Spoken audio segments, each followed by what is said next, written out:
você se vê onde você chegou hoje? Você já pensou em tudo que você já abriu mão para estar onde você está?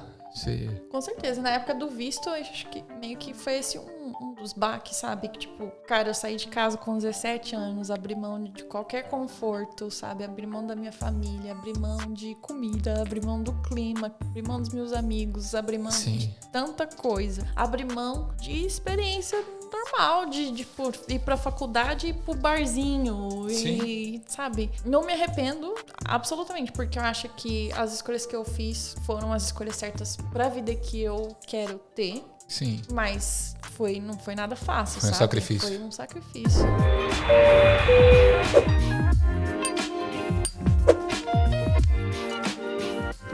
Salve, galera, sejam bem-vindos a mais um Equalizando, podcast oficial do Grupo Brasileiros em Sydney 2022. Eu me chamo Daniel Ferreira Barbosa e esse é o nosso episódio 50. E eu estou recebendo uma convidada muito especial, ela que é osasquense, fala 7 idiomas e é violinista profissional, Ana Murakawa, aliás, doutora Ana Murakawa. Obrigado por ter vindo. Obrigada pelo convite, prazer Foi estar só aqui. descer e subir de novo. Foi. Porque você é minha vizinha. Exato, a galera não deve ter entendido nada. O pessoal não entendeu. Mas quando eu fui buscar a Ana, aqui que são 2 prédios diferentes, né? Na verdade é o mesmo prédio. É o mesmo prédio. Só que são elevadores diferentes. É verdade. E aí eu fui buscar ela lá embaixo e tinha um cara trocando ideia com ela.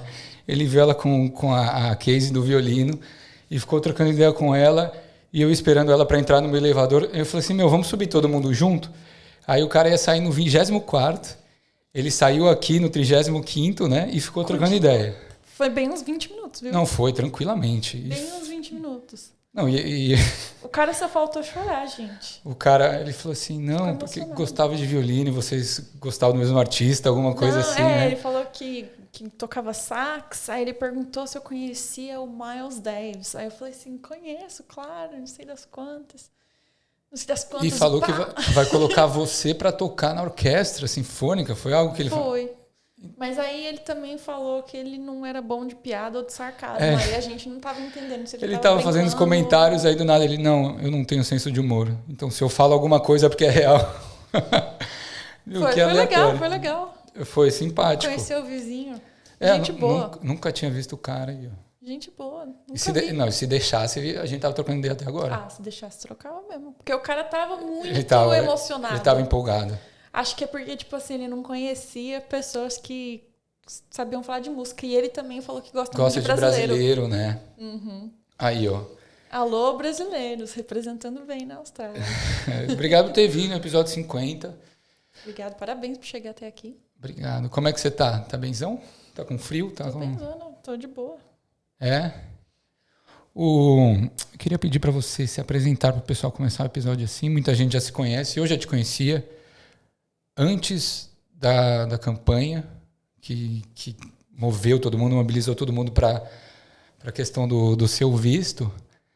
Mas eu acho que pessoalmente eu só fui te conhecer numa festa junina do ano passado. Você lembra disso? Lembro. Que eu estava fazendo uma rifa e aí eu estava chegando na galera, vocês querem comprar a rifa? Vocês querem comprar a rifa? Lá no Greenwood Hotel. E aí você estava lá. E aí você comprou uma rifa. E não ganhou nada. Não ganhei nada, mas comprei. Mas ajudou. Né? Ajudei. É o que importa, né? É o que importa.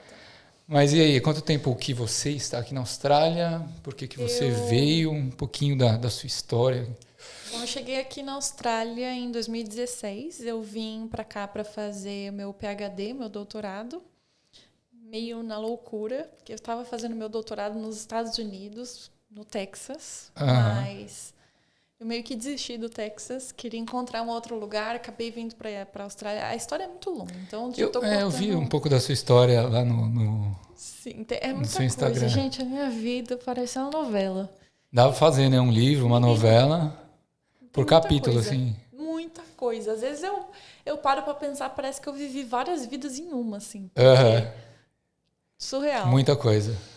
Enfim, e aí eu decidi vir para cá primeiro para fazer a prova, para entrar no doutorado, né? Porque doutorado de música, ou de violino especificamente, a gente tem que fazer não só provas teóricas, mas como prática também, né? Tá.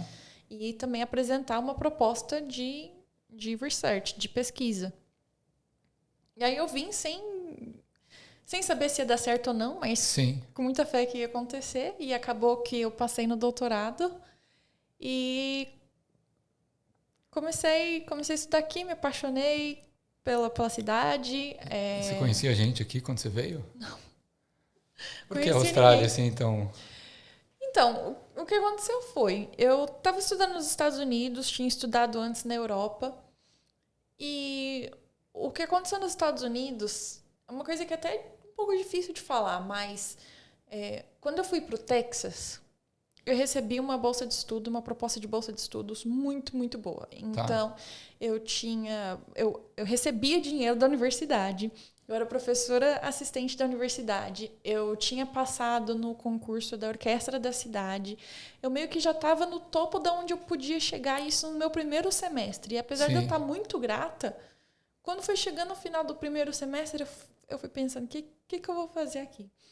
E aí, também tinha um fator que nessa cidade onde eu morava, as pessoas eram um pouco racistas e xenofóbicas. Sim. E aí eu pensei que eu não queria muito estar atrelada, sabe, alguns valores dali não condiziam com os meus valores. E isso me incomodava muito, apesar de eu estar confortável, sabe? Sim, a vida estava tranquila lá. Nossa, nunca foi mais tranquila. Aí a minha cabeça doida falou, não. Cara, o lema, o slogan da universidade, sabe qual era? Adivinha? Armas ao alto. Eu ia falar Deus acima de tudo, no Brasil acima de todos. Armas ao alto. E eu Aliás, ficava pensando, como é que eles influenciam as pessoas a andar armadas em universidades? Mas no Texas, era uma coisa... né? No Texas eles são muito assim. O pessoal é muito trumpista lá, eles viram Trump lá. Eu não sei nem se é questão política, mas enfim, chegou nesse fator de que eu pensei, poxa, eu estou fazendo um doutorado, eu quero me formar numa universidade onde eu vou ter orgulho de me formar na universidade. O professor de violino da universidade era incrível. Fantástico, incrível, incrível, incrível, incrível. Mas eu não consegui me adaptar muito bem na cidade. E um dos fatores principais que fez eu tomar a decisão de sair de lá foi que nevava. E aí eu falei assim, eu não aguento mais invernos, neve, eu odeio frio. Sim. E aí eu falei, quer saber de uma coisa? Eu empacotei minha casa toda no Texas. Sim. Fui pro Brasil de férias. E aí eu pensei, será que eu volto? Será que eu não volto? E aí, no final das contas, eu pedi para alguns amigos ficar com as minhas coisas. E ao invés de comprar uma passagem para os Estados Unidos, eu comprei uma passagem para a Europa. Tá. E eu falei assim, eu vou me preparar para outras provas de doutorado. E aí eu estava pesquisando professores e universidades e eu ia aplicar para uma universidade na Califórnia, estava pensando talvez em alguma universidade na França. E aí eu lembrei que tem um professor muito famoso aqui na Austrália.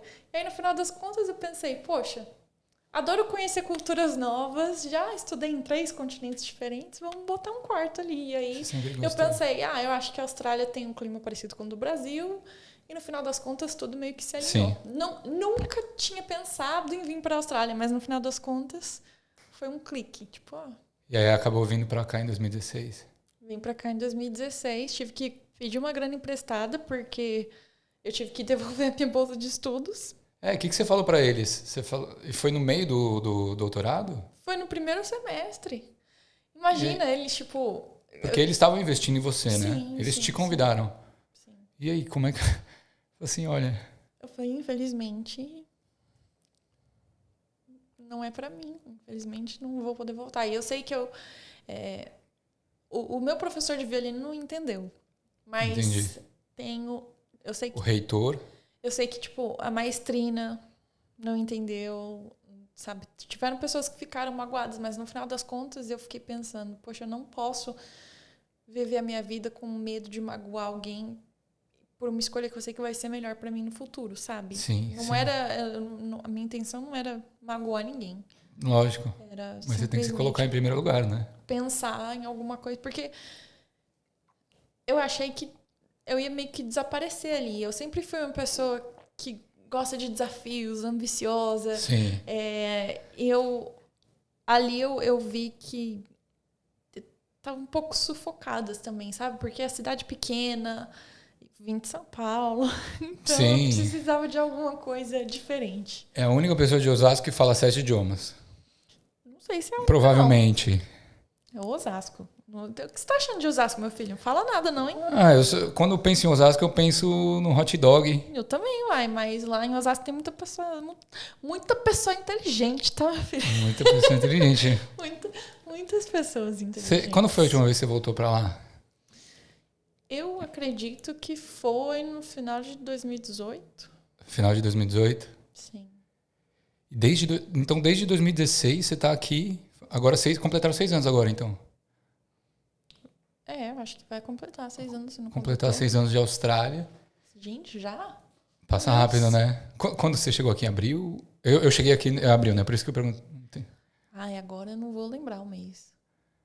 Mas, tá, vamos lá. Então, você ia fazer doutorado no Texas. Uhum. Você teve que sair. Você foi convidada, na verdade, aí você teve que sair. Aí você aplicou para um doutorado aqui em Sydney. Sim. Mas aí não foi convite. Você teve que fazer as provas. Sim. E aí conseguiu passar. Sim. E um detalhe é que antes de eu entrar na faculdade, é que eu não sei ao certo o número, mas os professores e a galera da universidade me contou que já fazia 5 ou 7 anos que ninguém era aceito na universidade, no programa de doutorado. Que? Então, era um risco gigantesco. E tanto é que quando eu entrei na universidade, no doutorado, eu fui a única violinista. Durante todo o meu doutorado. Ninguém mais foi aceito. Você era a única pessoa da sala? Ou são vários músicos, assim, né? Que tocam vários instrumentos diferentes? Exato. E você foi a única violinista? Exato. Pelo o grau de exigência? É. Gente, parabéns. Grau de exigência, tanto do performance, né? De tocar, quanto de escrever. Porque a gente tem que escrever bastante coisa, né? Pra entrar. Pra entrar. Como é que é a prova? Eles te dão uma peça, assim... Para tocar, eles têm um regulamento, né? E você se prepara para esse regulamento, com esse regulamento, e aí você faz uma prova para uma banca. Eram 3 professores no meu caso. Sim. E aí para com cara de mal, todo mundo, assim. Com cara de mal, com certeza. É. E aí para a parte acadêmica, você faz uma proposta de tese. Tá. E aí você tem uma reunião com 2 possíveis supervisores. E aí eles meio que falam, por que você acha que isso é possível? Por que isso vai ser bom? Porque, no final das contas, um PhD e uma pesquisa a gente quer acrescentar ao corpo de pesquisa que já existe. Então, certo. Tem que ser alguma coisa nova, informações que não existem, ou um outro ponto de vista. Então, eles fazem todas essas perguntas e veem se você realmente vai ser valiosa para a universidade. E foi assim. E aí deu certo. E aí deu certo. Quanto tempo de PhD, de doutorado que você fez? Então, eu apliquei para terminar o meu PhD mais cedo. Você gosta disso, né? Eu gosto. Geralmente vai de 3 a 5 anos, mas eu fiz em 2,5. Como assim, Ana? Foi assim. Mas qual que era o seu objetivo fazendo isso? Por que você queria terminar mais cedo? Porque ia ser muito mais puxado para você. Eu queria terminar logo para poder focar na minha carreira. Tá. Eu queria terminar a parte acadêmica, ter o meu diploma e poder focar 100% na minha carreira. Que começou aqui também de uma maneira inusitada, né? Porque quando eu vim para a Austrália, a gente estava até falando isso atrás das câmeras. Eu não conhecia ninguém. E para eu começar a entrar no mercado, o que eu fiz foi, eu comecei a tocar na rua. Então, você meio que tem que se despir de todo o ego, de toda a vaidade, de tipo assim, não importa que você já estudou ali, aqui, sabe quem você é. Quando você está num lugar novo, você começa do zero. Então, comecei a tocar na rua e aí comecei a conhecer pessoas. E aí eu comecei a buscar oportunidades. O meu primeiro cachê corporativo foi tocando num violino rosa. Era tipo assim, meu Deus da do Barbie, céu. assim. Se os meus professores verem o que eu tô fazendo, eu vou ser expulsa. E assim que foi surgindo as oportunidades. Então, eu comecei a focar num lado da minha carreira que eu não esperava, porque a minha carreira antes tinha sido completamente orquestral, completamente voltada à música clássica. Sim. Não completamente, tinha feito algumas coisinhas aqui e ali nos Estados Unidos, mas a minha formação foi para ser solista clássica. Entendi. E aí, quando eu cheguei aqui... Você fazer umas gigs? Logo de cara, eu pensei, não, vou fazer prova para a Orquestra Sinfônica de Sydney. Só que eu descobri que para você fazer prova, você precisa ser cidadão ou residente. Uhum. E aí eu falei assim, bom, então esse caminho não vai dar certo. Aí foi eu tocar na rua mesmo. Eu falei assim, não vai dar certo. E aí foi com esse dinheiro que eu comecei a pagar meu aluguel, que eu fui pagando suas contas, foi sobrevivendo. A universidade. Você pagou a universidade com o dinheiro de buskering, que é artista de rua? Uhum. Sério? Mas você conseguiu alguma bolsa? História complicada. Porque é o que? A Universidade de Sydney que você estudou? Fez PhD e eu imagino que não seja barato. Não. Mais de 100 mil. Mais de 100 mil em 5 anos, teoricamente, né? Uhum. Que aí você fez em menos. E esse foi um dos motivos também de eu terminar mais cedo, porque eu fiz um acordo com a universidade. Porque eles tinham me prometido uma bolsa de estudos. Tá. E aí essa bolsa de estudos não chegou, não veio, não sei o que aconteceu. Aí, acho que no meu 3º semestre, eles me mandaram uma conta, já nem lembro os números, falaram, você está devendo $38 mil, você tem que pagar até o final da semana, alguma coisa assim. Aí eu fui falar com eles. Não, na verdade é 48. Piorou. O quê? E aí,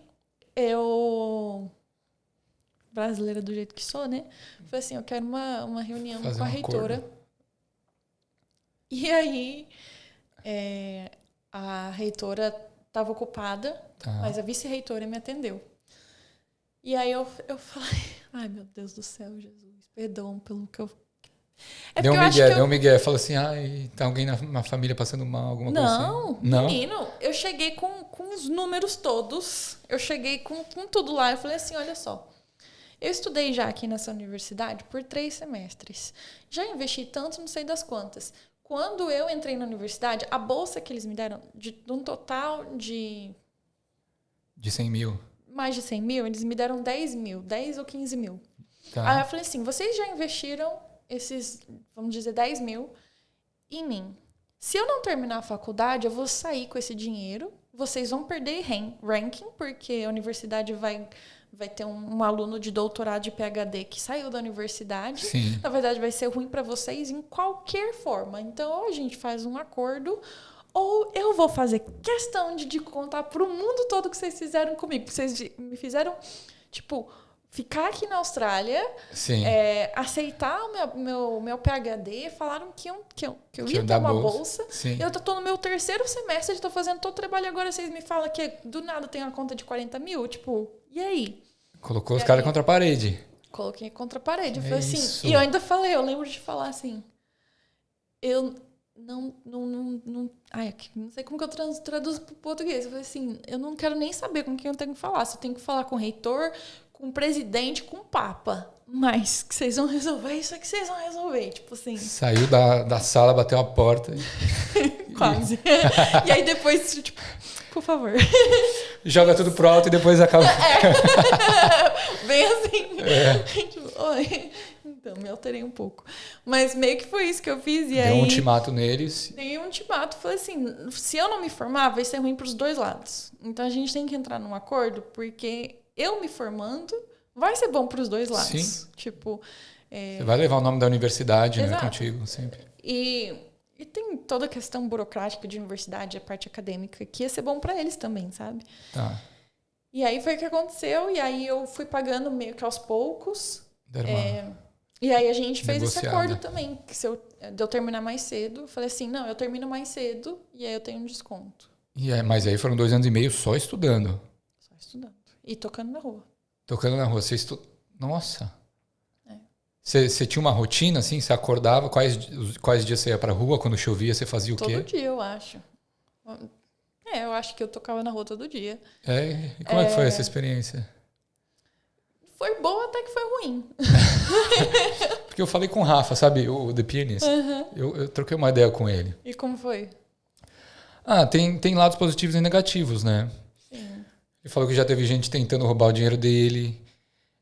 Muita gente que ignora, que passa reto. Eu não sei se você já viu, não é um meme, mas uma notícia que também tem muita fake news, né? Eu não sei até qual é a verdade.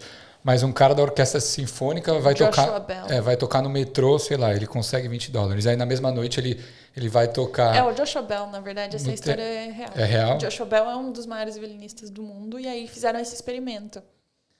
E aí ele tava tocando a Chacona do Bar, que é uma peça para violino super difícil. Sim. No metrô.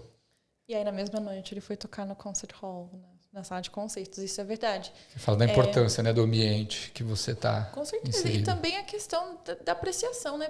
A gente para tão pouco para apreciar a arte e a beleza hoje em dia. Tudo é tão rápido e às vezes vulgar e...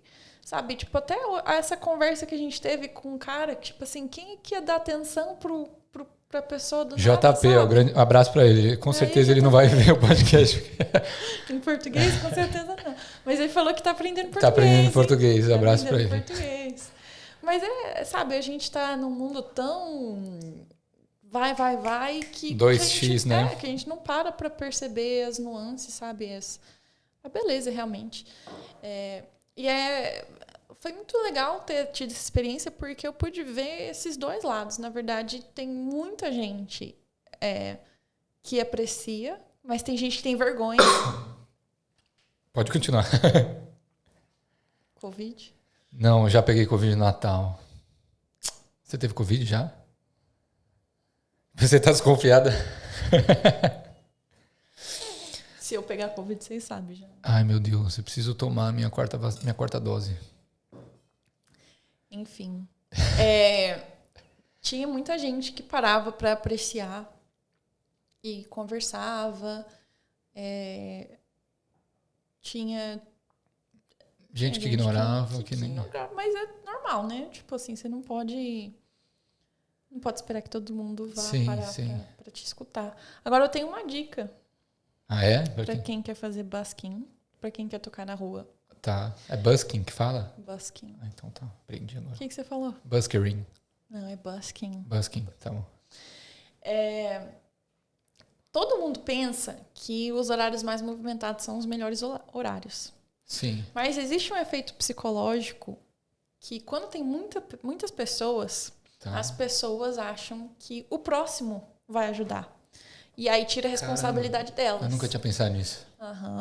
Então, você tá passando ali movimentado, você pensa, alguém vai ajudar, alguém vai doar. Então, eu sempre tocava quando tinha menos pessoas, porque aí cada pessoa que tava passando se sentia mais responsável para parar, para escutar, para doar. Então, pega essa dica. Que legal. E aí, como é que foi depois desses 2 anos e meio, você fazendo algumas gigzinhas, busking? Eu comecei a fazer algumas gigs, comecei a entrar no mercado e eu acho que tem uma parte muito legal do brasileiro que é a questão da nossa ética também e da força de vontade. E aqui na Austrália o mercado é muito pequeno, né? Então o mercado da música eu acho que a galera meio que acha que qualquer coisa que eles entregarem vai ser ok. Porque não tem competição. E aí, quando eu cheguei aqui, por exemplo, tinha que memorizar algumas coisas, a galera nem olhava às vezes, sabe? A galera, na verdade, fazia bullying se eu falasse que eu tinha estudado, que eu tinha me preparado. Falava, você fez o quê? Tipo, para uma gig, assim? E eu falava, que muito vocês Pratiquei. dizem? Claro, é claro que eu vou me preparar, é claro que eu vou memorizar, sabe?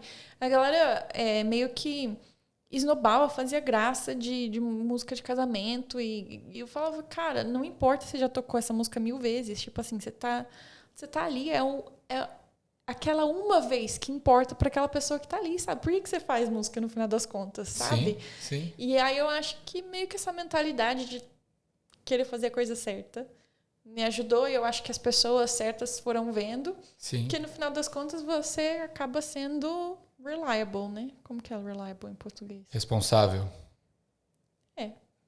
tipo, a pessoa pode contar com você. Sim. Então... Confiável, é uma pessoa confiável. E aí eu fui cada vez mais tocando em gigs melhores, até tocar nos, tipo, gigs de TV, estádios, Sim. shows grandes. E foi assim que foi na carreira. E aí você terminou seu mestrado, o seu doutorado.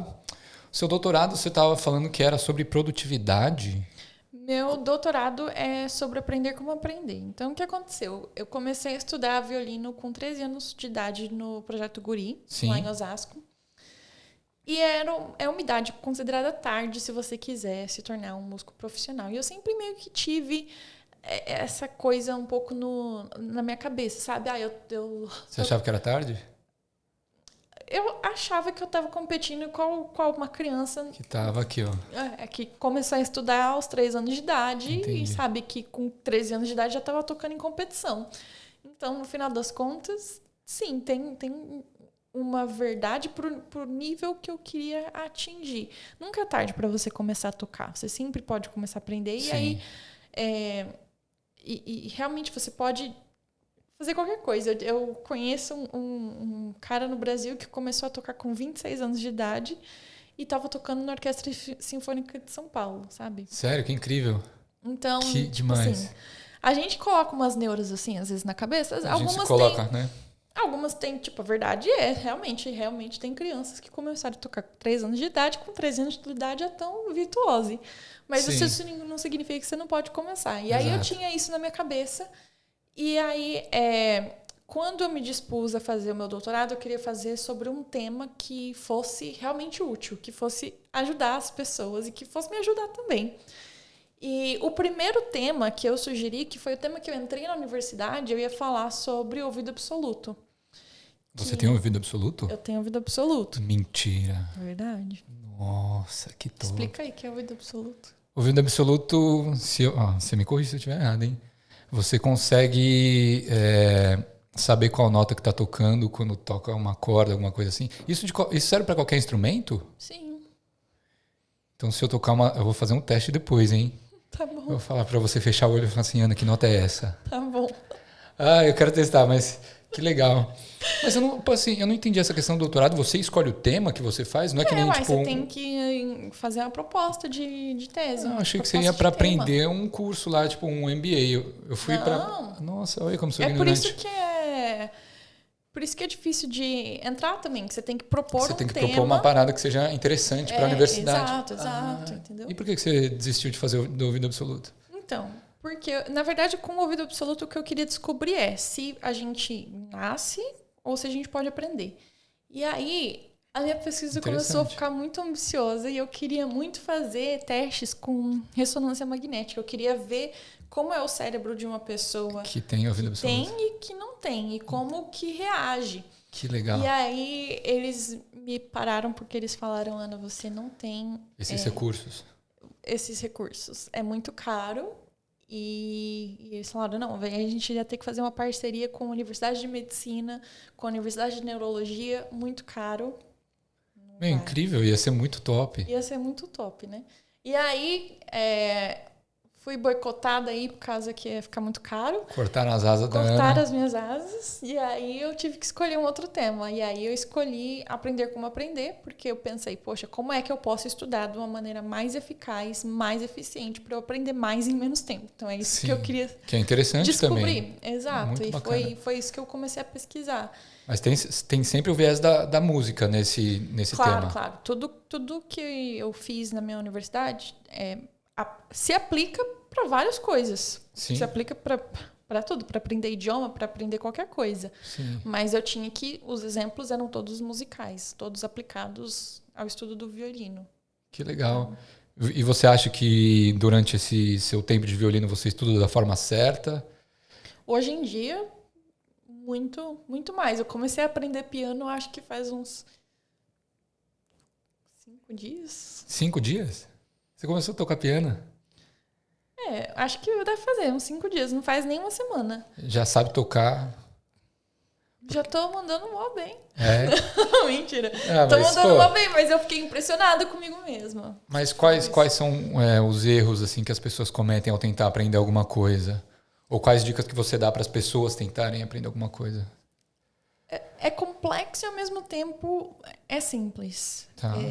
A gente às vezes tem que pensar que o nosso cérebro, como eu posso falar de uma maneira bem, bem básica, quando a gente está aprendendo alguma coisa nova, a gente está criando conexões. Certo. Então imagina que essas conexões são como um cabo. E quanto mais forte essa conexão, imagina que você está colocando fita isolante nesse cabo. Então quanto mais camadas de fita isolante, mais difícil é de você quebrar esse cabo, certo? O que acontece quando a gente está começando uma coisa? Geralmente a gente fica ansioso e aí a gente erra e a gente faz de novo. Aí erra, aí faz de novo. Aí erra e faz de novo. Aí o que acontece? A gente está criando a conexão errada no nosso cérebro. E aí, para a gente aprender da maneira certa, a gente vai ter que desfazer essa conexão para criar uma outra e fortificar essa nova conexão. Então, uma das coisas principais é a paciência. Tipo, Nossa. você errou alguma coisa? Para e pensa. O que aconteceu? Por que eu errei? E tem muita questão do problem solving, de resolução de problema. E aí a gente tem que ter também o pensamento ativo. Muitas vezes a gente está fazendo as coisas de uma forma automática. Então, pensamento ativo. Tá bom, eu toquei esse acorde, não deu certo. Por que será que não deu certo? Porque geralmente, raramente isso acontece com pessoas que estão aprendendo agora. Sim. Com profissionais, isso acontece o tempo todo. Se eu estou tocando alguma coisa e eu vejo que não deu certo, o meu instinto agora peraí, como que eu vou resolver esse problema? Eu vejo isso porque eu dou aula também. Sim, então, sim. é muito comum uma pessoa tenta fazer alguma coisa e não dá certo. Aí vai lá, repete 30 vezes. Da mesma forma. Da mesma forma. Aí acerta uma vez e vai pra frente. Aí eu falo, parabéns. Amanhã, quando você pegar no seu violino, vai estar tudo errado de novo. Então, eu sempre falo dessa regra de que se você errar uma vez, você tem que tocar pelo menos o dobro mais um corretamente. Para o seu cérebro meio que aprender da maneira correta. E tem a questão também da prática mental, que é incrível. E as pessoas não dão muita bola para isso. Como é que é a prática mental? Tem várias pesquisas hoje em dia, muitas pesquisas na área do esporte que falam sobre a importância da prática mental, que também às vezes são chamadas de visualização. E você sabia que você pode transformar o seu corpo fisicamente através do pensamento? Parece balela, né? Sério? Uma das pesquisas que eu sempre cito, porque é bem fácil, é que os cientistas, eles pegaram 3 grupos de pessoas, né? Tá. Uma que ia fazer exercícios fisicamente. Perfeito. Uma que ia fazer exercícios mentalmente, as mesmas repetições, pelo mesmo tempo, mesma duração, e pessoas que não iam fazer nada. Tá. Depois de 1 mês, as pessoas que fizeram os exercícios físicos tiveram um aumento de massa muscular de, acho que era 28%. Tá bom. Eu tô falando o número certo? Senão eu corrijo depois. Tá. E as pessoas que simplesmente Se imaginaram fazendo exercício. imaginaram, mas aí você tem que imaginar realmente, sabe? Tipo assim, tudo. Mas tudo, aí a pessoa tem que ter uma imaginação muito fértil. Não é que é muito fértil. Tipo assim, eu ia falar assim, imagina que você Imagina tá fazendo um leg bicep, press. Pode ser. Tá. um bicep curl. E aí você se imagina ali e aí pensa no músculo. Entendi. Você não tá movendo nada, mas Sim. você tá pensando. As pessoas que só imaginaram tiveram um aumento de massa muscular de 22%. Sério?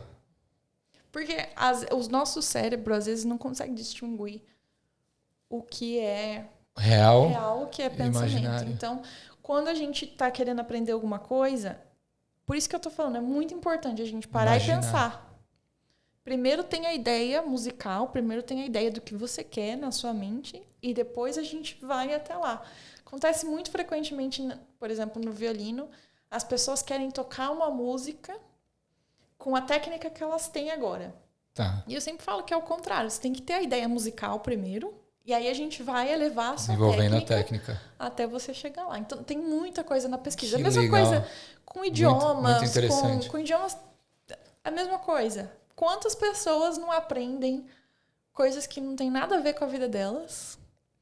Sim. E aí reclamam que não estão... Tipo, ferramentas.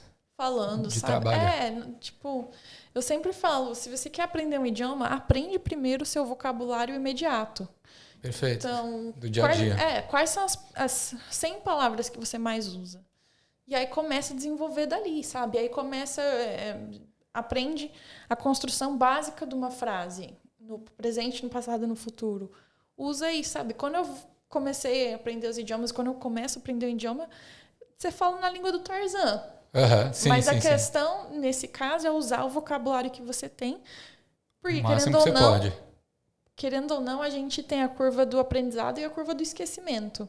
E a curva do esquecimento ela é mais rápida do que a curva do aprendizado. Nossa então, Senhora. a gente tem que meio que revisar. E mesmo se for por, sabe, 1 minuto, simplesmente de você ler as suas anotações ou de você ouvir uma música, alguma coisa assim. Sim. Revisar Que legal. vai te ajudar muito, sabe? Então, às vezes as pessoas falam, mas também você nasceu com um dom pra isso. Eu falo, não é dom, Não, foi técnica, todo dia. Todo tipo, dia. É simplesmente entender como o nosso cérebro funciona e entender como a gente aprende. Meu, que incrível. Eu esqueço a grande maioria das músicas que eu toco. Assim, mas aí quando eu rever, eu pego mais fácil, obviamente. Só que aí, como eu não pratico com frequência... Aí, cabeção. Aí como é que você faz? Você pratica todos os dias violino? Todo dia. Todo dia. E aí, como é que funcionou? Você terminou o seu mestrado e aí você podia ficar aqui permanentemente? Doutorado. Desculpa. Doutora Ana, perdão. Tá de sacanagem. Não, é que eu fiz mestrado, né? Aí eu tô confundindo. Mas, aliás, eu fiz MBA, não fiz mestrado. E aí você terminou o doutorado e como é que foi? Você não podia ficar permanentemente aqui, né?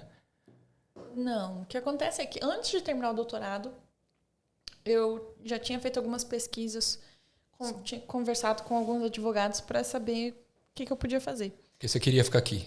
Queria ficar aqui. E aí, unanimamente, os advogados me recomendaram aplicar para o visto de talento distinto. E aí, no final das contas, eu escolhi uma advogada que é a melhor ela é especialista em visto de talento distinto. Tá. E ela falou, Ana, seu caso é muito forte, porque eu já tô aqui com tantas pessoas, Sim. tem um currículo, graças a Deus, que tem Extenso, muita coisa né? legal. Tem muita experiência. E ela falou, com certeza vai dar certo, com certeza. Vai dar. Você não pegou nem o 485? Tinha 485 na época? Tinha. Você não aplicou pro 485 para pegar esse prazo de 2 anos? Não, foi direto. Porque ia gastar dinheiro aplicando, né? Sendo que você podia pegar o PR direto. Entendi. Foi a estratégia que a gente achou que ia ser melhor. Tá. E aí, no final das contas, eu fiz a aplicação e aí eu falei, nossa, tá demorando para sair, né? E aí a pandemia tinha chegado. Que ano que foi isso? Essa aplicação? 2019. 2019. Em junho de 2019. Aí um belo dia estava dando aula na minha casa e aí eu recebo um e-mail falando que meu visto tinha sido negado. E simplesmente o e-mail fala assim, olha, você tem 28 dias para sair do país ou 21 dias para apelar. Para fazer a apelação. Aí eu, oi? Já começou a chorar. Meu mundo caiu. Não gosto nem de lembrar, cara. Foi difícil. Nossa. Mas deu tudo certo. Já tá chorando, já. Já vou chorar. É porque foi um período tão... Sim, desafiador. Intenso. Tão intenso. E... Enfim. Ai, não queria fazer você chorar. Não vou chorar. Mas é que foi... Teve muita tantas coisa. questões também, sabe? Sim. Tipo... O que eles queriam também não fazia sentido nenhum pra mim. Falando das redes sociais, né? E aí eu fiquei também me perguntando, sabe? Eu passei por tanta coisa na minha vida, na minha carreira já, e eu falava, por que eu passei tá acontecendo por tudo comigo? isso e agora, sabe? O valor de um artista, sabe? Como é que você... É medido pela quantidade de seguidores. Exato, sabe? Foi um choque de vários ângulos, sabe? Entendi. E aí teve a pressão também, e aí agora você tá nas redes sociais, e aí você tem que criar conteúdo e tem que pensar nisso, tem que pensar naquilo. Foi, sabe, assim... Foi muita coisa. Muito intenso. Entendi. E ao mesmo tempo você tá ali para ser julgado, no final das contas você tá ali pra ser julgada, né? Tipo... Sim. E é uma coisa que não depende de você também, né? Essa questão dos seguidores. Não dependia. Até que, tipo, foi uma daquelas coisas que eu ou tinha a opção de desistir ou tinha a opção de persistir e pedir ajuda e falar a verdade, sabe? E graças Sim. a Deus... A comunidade abraçou muito, né? Com certeza. Eu sou muito, muito grata, de verdade. Eu fico emocionada, não vou chorar, Mas eu lembro que quando começou isso, daí eu também divulguei no grupo tal, e todo mundo meio que te abraçou, assim, ajudando, né? Sim, foi muito legal. Foi muito. E eu lembro que aí você foi parar no Luciano Huck, eu vi a sua live com a Luísa Trajano. A Luísa parecia uma tia, né? E os namoradinhos, uma avó. Nossa, que muito legal. Menino, preciso mandar um WhatsApp pra ela, perguntar se ela tá bem. Manda um abraço. Ela foi muito fofa, né? Foi, muito incrível, muito incrível. Eu conheci muita gente incrível. E sabe que agora, numa parte mais espiritual, se você me permite, foi... Hoje, assim, eu meio que entendo olhando pra trás um pouco. Sim. Mas na época... Você ficava se perguntando por quê? Completo, um baque total. Teve gente até que falou que era estratégia de marketing. Eu falei assim, meu Deus... Eu ia ser uma gênia se fosse estratégia de marketing. Porque eu fiquei com estresse pós-traumático. Como que fala? É assim? PTSD? Sim. Cara, teve uma época que eu não conseguia ver o meu celular tocar. Eu não conseguia, tipo assim, ninguém fala comigo, pelo amor de Deus. Não conseguia respirar. Tava tendo ataque de pânico, porque do nada sua vida muda assim, enfim. E o que eu ia falar? Eu ia falar alguma outra coisa. Eu não sei, eu queria te fazer uma outra pergunta em relação a isso. Eu ia falar uma coisa importante. Poxa. Mas você estava falando do estresse pós-traumático. Não, eu ia falar... Calma. Falar da parte espiritual. É verdade. Presta atenção, menino. Não, isso daí tá na pauta também, porque eu queria falar com você sobre isso. Deixa eu começar. Começa. Quando eu terminei meu doutorado... me formei no final de 2019. Tá. Mentira, isso aconteceu em 2020. 2020. Junho de 2020. A questão do visto, tá. E aí eu tava me perguntando, e eu tava orando muito, falando assim, Deus, que caminho que eu sigo agora? Porque eu terminei o doutorado, e aí eu não sabia se eu, investia em compartilhar meu conhecimento sobre aprender como aprender, lançar um curso, ou se eu focava na minha carreira como violinista, sabe, o que fazer? Porque o meu sonho, na verdade, sempre foi estar no palco. O meu sonho, na verdade, era que eu comecei num projeto social e eu tenho essa coisa na minha cabeça, talvez de uma maneira muito inocente, ou talvez, não sei. Mas eu acredito que, quanto mais longe eu chegar, mais porta eu vou estar abrindo, sabe? Mais eu vou poder ajudar as outras pessoas que começarem em situações similares à minha ou não, a enxergar que é possível, sabe? Às vezes eu tenho essas loucuras e eu falo, cara, a gente tenta e a gente consegue. A vida das e aí pessoas. eu quero fazer turnê pelo mundo, tocar, tá no palco. Eu adoro, assim, é a coisa que eu mais amo na vida. Sim. Aí eu pensei, não, quero fazer isso, mas ao mesmo tempo precisa de estabilidade financeira, precisa de... Se você quiser fazer isso, tem que ter um sponsor, tem que ter, sabe, isso, aquilo. E aí eu tava orando muito. E aí... Do nada não, né? Eu acho que Deus me mandou o visto negado. Eu falei assim, pronto. E aí, no final das contas, o que eu precisava? Qual que era a coisa que tava falando lá? Que eu não tinha... qual que era a... Relevância na rede social? Eles usaram uma palavra bem específica. Que os números que eu tinha não eram condizentes com o esperado de um artista internacional. Alguma coisa assim. Perfeito. E aí... Eu falei assim, não é possível. E aí, teve uma amiga minha que depois falou pra mim, falou assim, Ana, pensa, se nada disso tivesse acontecido, muita gente não ia te conhecer. E essa é a resposta de Deus, cara, em violinista internacional. Então, naquela época, ainda me dói um pouco, assim, porque foi muito estresse. Sim. Mas, no final das contas, eu acho que realmente foi um presente. Porque foi através disso que muita gente... conheceu o meu trabalho e sim, ainda sim. conhece, e aí eu ainda tenho fé que muito mais gente vai conhecer. amém, se Deus quiser. E hoje tem 500 mil de seguidores, tem o checkzinho lá do Facebook. Ó. Cadê os caras agora que falaram? Aqui é Brasil, cara. Não, uma coisa que eu tenho que falar. Brasileiros, não tem ninguém melhor que os brasileiros Não na tem. internet. Não tem. Não tem povo mais unido, cara. Exatamente. O brasileiro se une pra meme, mas se une pra coisa boa também. É bom de fazer mesmo. É bom de Bom lembrar. Você chegou a pensar em desistir nessa época? Não. Ou falou assim, cara, talvez a Austrália não seja para mim, vou voltar. Ou para outro país? Não. Você persistiu? Aí é que tá, cara. Nem cogitei. Não passava? Não. E qualquer pessoa que tentasse me falar o contrário, eu, tipo assim, não preciso de ouvir você agora, não.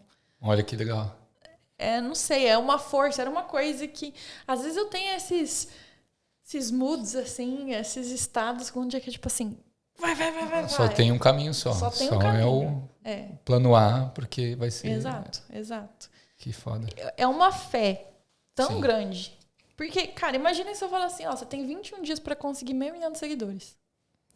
Tem que dar um jeito, né?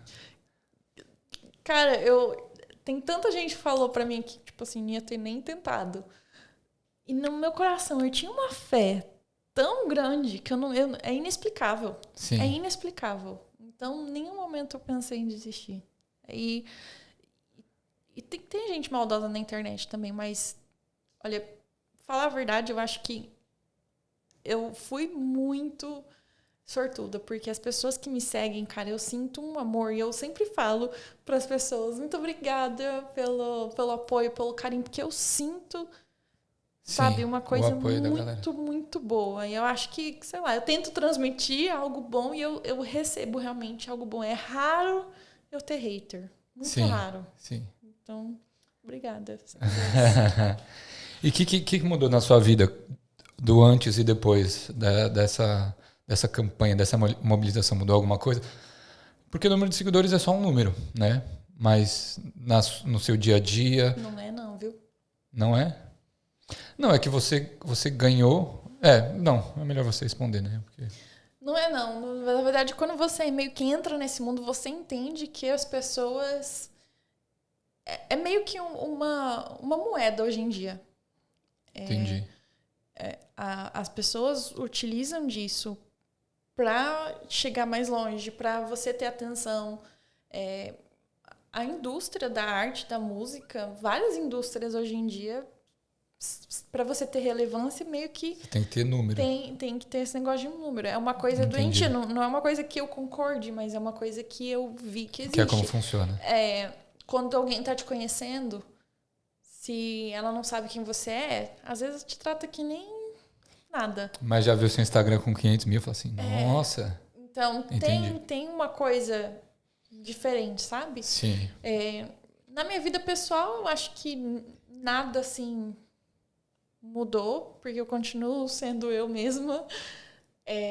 Mas eu consigo perceber que, sim, ter os números... Entendi. Te abre portas. Pra show, essas coisas assim também? Não diria pra shows, mas pra você se comunicar com outras pessoas. Tá. Tem pessoas que, infelizmente, só dão atenção se você tá... Se você tem... naquele mesmo patamar, sabe? Entendi. Mas... E aí você continua dando aula. Como é que funciona essa questão da aula? Hoje você dá aula, você também faz show... O que mais que é o seu trabalho, sua profissão? Eu acho que é tocar violino mesmo. Tocar violino. Mas mais especificamente ensinando outras pessoas, fazendo apresentações. Tocando, esse curso você não teve um curso de produtividade também que você fez? Eu tive, mas aí eu fiquei muito sobrecarregada e aí eu fechei o curso, porque eu sou uma pessoa que eu quero fazer as coisas bem direitinhas, bem feitas, sabe? Nossa, todo dia praticamente me perguntam se eu vou abrir o curso de novo e é uma coisa que eu quero fazer. Foi uma turma só? Foram 2 turmas de curso e uma de mentoria. Entendi. E foi bem legal, foi muito, muito legal. Eu adorei conhecer os alunos e é muito... tocante, porque no final das contas você está trabalhando com o sonho das pessoas também, né? Sim. Quando a pessoa quer... O nome do meu curso era Chaves do Progresso. Uhum. E quando a pessoa está ali em busca de procurar técnicas de se auto-melhorar, eu me entendo perfeitamente, porque eu era essa pessoa. Então, Sim.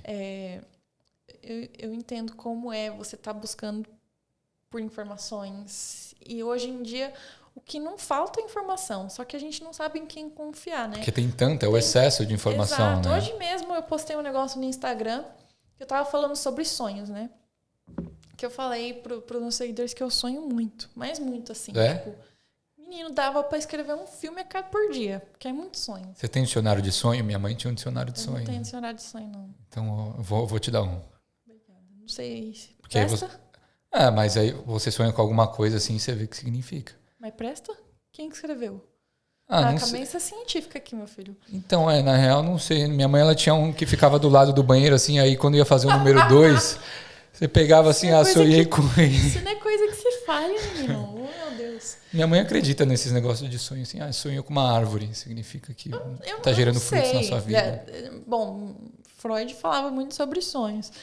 Mas a questão eu falei sobre sonhos, né? E me mandaram um vídeo de uma doutora falando que pessoas que têm depressão não sonham. Eu falei assim, menina, pronta, tô feita na vida, nunca vou ter depressão. Aí eu, com a minha mente científica, fui fazer pesquisa. Falei assim, que história é essa? Quero ver. Baseado em quê? Baseado em quê? Em que artigo saiu isso? E aí eu fui lá e encontrei, na verdade, que é o oposto. Diz que pessoas que têm depressão sonham até 3 vezes mais. Aí eu falei assim, nossa. E agora? Sabe? Que, tipo assim, é tanta informação, mas a gente não sabe a fonte. O que é real, o que não é real, quem que tá simplesmente, sabe, cuspindo alguma coisa inventando. que ouviu e é isso, sabe? Então eu sinto essa frustração quase que diariamente. Sim. Então, eu sei que é importante compartilhar coisas certas, coisas que realmente funcionam, tipo, quando eu tô falando de aprendizado, eu não vou falar de uma coisa que eu não entendo. Eu aprendi idiomas, eu aprendi violino, estou aprendendo várias coisas o tempo todo. Então, eu entendo realmente como funciona. Eu não acredito muito nessa filosofia de coaching que só sabe ensinar e não sabe fazer, sabe? Entendi. Mas, enfim, cursos agora, o curso não está aberto. Deu uma pausa. Agora, tá. Quem sabe no futuro. Mas, continuo trabalhando com... A aula é one-on-one ou você dá para uma turma? One-on-one. Eu tenho 2 turmas agora, mas eu provavelmente vou deixar. Vai deixá-los? Mas, por exemplo, como é que funcionam as suas aulas? Eu tenho que ir atrás de você e falar assim, Ana, queria uma aula sua, sou iniciante, sou intermediário, enfim, aí depende. Sim, eu dou aula para todos os níveis. Eu gosto bastante de dar aula para adulto. Eu acho que é o meu favorito, porque aí a gente pode ter conversas mais filosóficas. Vou chamar o JP. Imagina, dá uma aula experimental para ele. Aí ele vai levar o sax. Ele toca sax, né? Ele toca sax. E aí... bom, é isso que acontece. A pessoa me procura e aí eu vejo se eu tenho vaga ou não. Já teve alguma história assim engraçada nas aulas, assim? Sempre tem histórias engraçadas. É mais brasileiro ou mais gringo que seus alunos? Gringo 100%. É mesmo? Eu não tenho nenhum aluno brasileiro.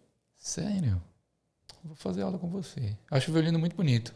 Também acho. Mas assim, e aí da turma, você era da Universidade de Sydney? Você chegou a dar aula na universidade, né? Sim.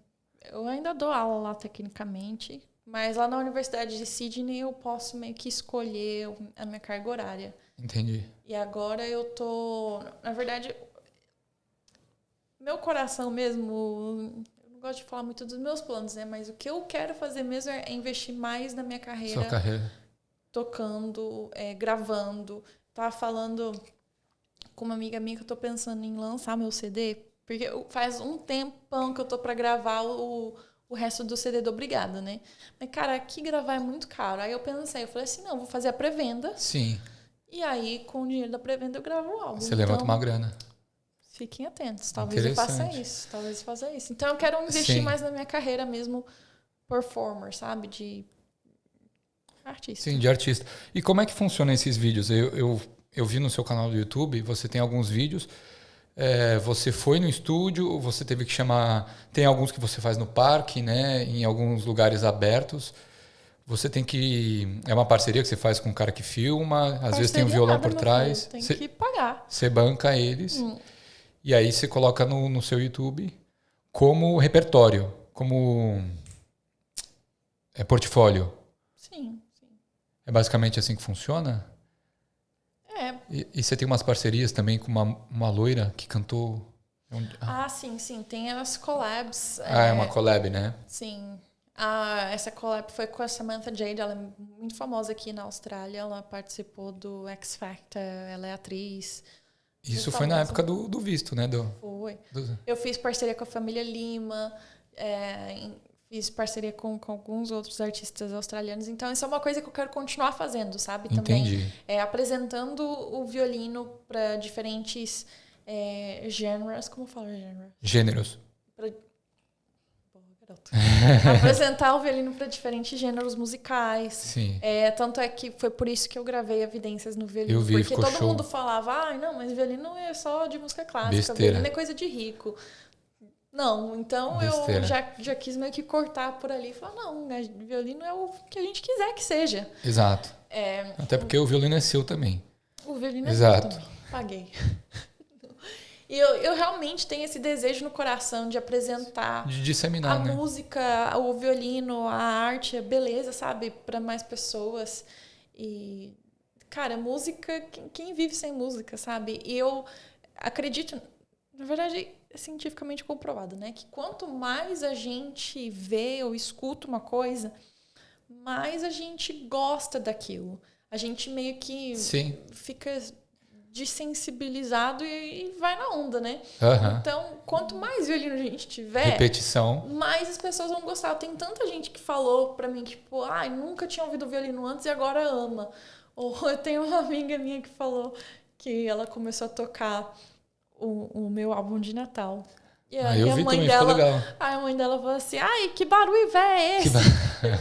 E aí ela foi tocando e falou, não, mãe, olha, escuta, é um violino. E falou que a senhora pede para colocar a música agora, quase todo dia. Sabe? Sim. Então, essa é realmente a questão. Você não tem como gostar daquilo que você não conhece. Sim. E a gente precisa estar disposto a conhecer também, né? Então... Tá aberto. Estou aqui, minha missão. Levar violino, música para o mundo. Que legal. E o que você gosta de ouvir? De tudo. Você curte samba? Curto samba. Não ouço muito samba. Eu gosto muito de Maria Rita. Maria Rita. MPB, você gosta bastante? MPB, jazz, música clássica, claramente. Sim. Eu gosto de... coisa acústica, assim, sabe? Também meio que Ed Sheeran, uma coisa mais... Sim. Good vibes. Você foi no show dele? Não fui. Vai acontecer ainda. Vai acontecer? Você vai? Não sabia se era no futuro ou no passado. Vou tocar lá no show dele. Sério? Não, mentira. Mas você já tocou nos shows incríveis, né? Já. Como é que funciona isso? O pessoal chega atrás pelo Instagram ou manda e-mail pra você e fala assim, Ana, a gente viu seu perfil aqui. Geralmente Como é que funciona? e-mail ou... depende. Cada um vem de um lugar. Eu sempre falo que, por exemplo, quando me contrataram para eu tocar com o Eminem, foi pelo Facebook. Foi pelo Face? Simplesmente, mandaram tipo assim... direct? Mandaram uma mensagem no Facebook falando, o Eminem vai tocar em Sydney tal dia, tal... Tipo, tal dia, tal hora, a gente precisa de uma violinista, vai pagar tanto, quer? Sim. E aí mas aí eles já adiantam assim, vão ser X dias de ensaio e o show. Porque X dias de ensaio? Amor? Não tem ensaio? Não, claro que não. Não? Não tem ensaio? Todo mundo que toca no negócio? Geralmente aqui é tipo no dia. No dia, tipo assim, se o show é às 8 horas da noite, geralmente a gente vai lá e toca, faz uma passagem de som das 3 às 5. Por isso que eles contratam profissional, porque na Austrália eles são mão de vaca, eles não querem pagar os ensaios, entendeu? Então você precisa ser muito bom de ler à primeira vista. Entendi. E fazer acontecer ali na hora. Então, ensaio... Então você não sabe que você vai tocar até o dia do show? Eu achei que eles pelo menos passassem uma partitura, alguma parada. Às vezes passa. Ah, tá. Às vezes não. Porque às vezes eles não querem divulgar, ou... Às vezes é música nova. Então, às vezes você tem que estar ali preparado para chegar e fazer acontecer. Nossa, mas aí também pra errar não tá mais suscetível ao erro da galera? Tá, assim? mas aí por isso que eles contratam profissionais. Só o pessoal foda aqui. Entendi. No começo eu ficava mais nervosa. Mas agora eu tô... Que incrível. Casamento. Por isso que eu falei pra você que aqui a galera... Casamento, cara... Olha, me perdoem as pessoas que vão casar. Se vocês forem casar, contrata a Bravo, contrata a minha agência. Se vocês forem contratar as outras agências, estou falando pra vocês como funciona o negócio.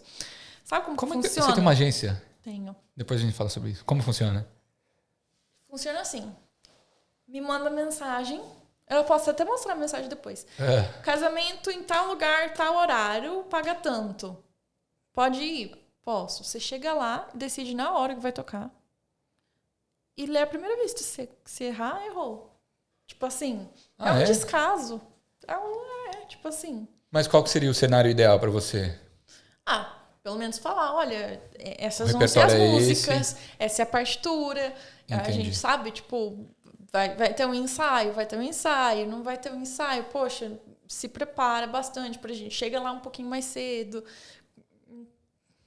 Entendi. A galera aqui que cobra barato, cara... Qualidade não é...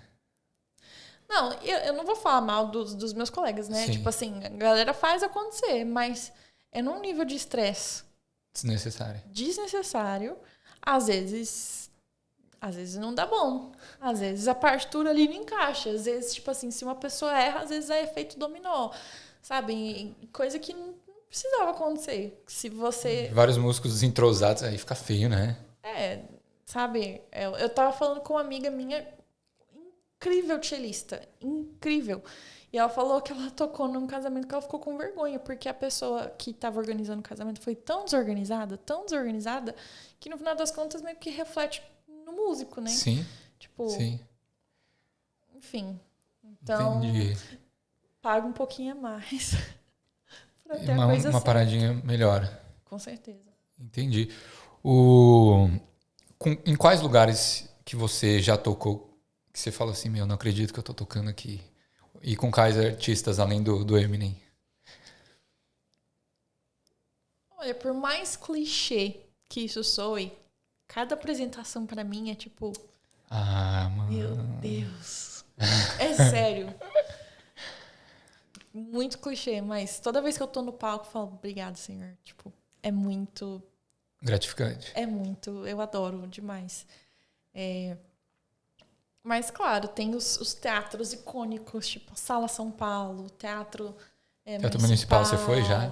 Sim, a Opera House, o Town Hall aqui, sabe? Teatros na Alemanha, teatros na Europa, teatros em outros lugares do Brasil, sabe? Tem muito lugar muito incrível. Que bacana. E artistas também... Você fala, meu Deus, que legal! Tipo, o Eminem, Michael Bublé, já toquei com a Ivete Sangalo no Brasil, com Luísa Posse. Tem tanta gente que se eu for falando os nomes eu vou esquecer. Toquei pro Papa. Gente! Tipo, mas de verdade, cada apresentação é meio que única. Sabe? Eu gosto muito, cara. E olha... o maior pesadelo, falando de sonhos, eu voltei. Eu tenho um pesadelo recorrente. Ih, meu Deus, o que é? De eu não estar preparada. Pra um show? E errar? De estar naquele pânico de, tipo assim, meu Deus, eu vou ser espala de um concerto. Tipo assim, eu vou ser a violinista principal ali. E eu não me preparei direito e eu não sei o que eu tô fazendo e tá todo mundo dependendo de mim. Então, tipo assim, eu já evito. Por isso você se prepara muito. Claro. Você geralmente, quando acontecem esses concertos assim, não tipo do Eminem, né, que você cola lá e tal com as pessoas, mas uma orquestra, vocês ensaiam juntos várias vezes. Orquestra, sim. Faz um bom tempo. Depende do que a gente tá falando. Se orquestra concertos clássicos, sim. Tá. Mas, por exemplo, eu toco vários concertos aqui, por exemplo, Queen com orquestra, ABBA com orquestra. Aí esse é o mesmo esquema. É o mesmo esquema? No dia. Mas aí a questão de não ter a preparação, né? E você fica nervosa quando você não ensaia muito? Não se eu sei a minha parte, assim, porque... Sim. Aí eu fico... Fica tranquila. De boa. Nossa, eu ia ficar muito nervoso. Eu já tô acostumada também, né? Mas... Eu lembro uma vez... Eu fico nervosa se é uma coisa que eu sei que eu podia ter me preparado antes e eu não me preparei. Entendi. Se é uma coisa que eu sei que, tipo assim, eu tenho que fazer ali na hora, de boa. Eu sei que eu, tipo assim, eu fiz o que eu podia. Mas se é uma coisa que eu sabia que eu podia ter feito antes e não fiz, sabe assim, sabe aquela sensação de que, podia ter estudado mais um pouco? Aí... Não, eu lembro uma vez eu tava em Poços de Caldas, numa pizzaria. A gente era um grupo, sei lá, acho que de umas 10 pessoas. Só que eu era moleque, acho que eu tinha uns 19, 20 anos, alguma coisa assim. E aí tinha um cara tocando violão. E aí a gente, pra zoar, né, falou assim, eu falei pra ele, pô, vou pedir a minha namorada em casamento. Eu nem tinha namorada, né? Deixa eu tocar uma música aqui pra ela. E aí ia tocar Preciso Dizer Que Te Amo, do Cazuza. Meu, e tinha, sei lá, tinha 10 pessoas no restaurante quando eu fui tocar. Deu um branco absurdo. E aí eu comecei a gaguejar, tava, nossa, passei vergonha demais. Não. Aprendeu com a situação? Aprendi, não subi mais no palco. Ai, que horror!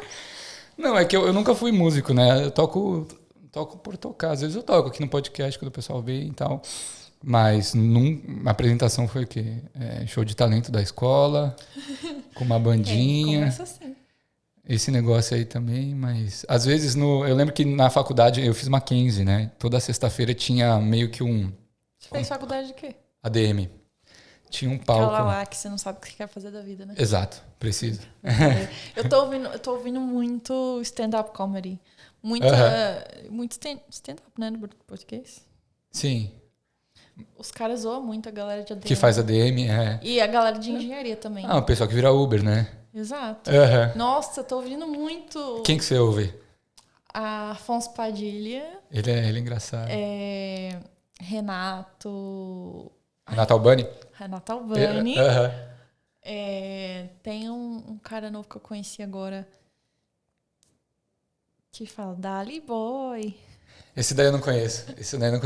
Mas eu fiquei sabendo que você é bom em contar piada, né? Eu? Em apresentação, num show, que você não foi um casamento, alguma coisa que você foi tentar contar uma piada. Foi terrível. Não deu muito certo. Nossa, é verdade. Qual que era a piada, gente?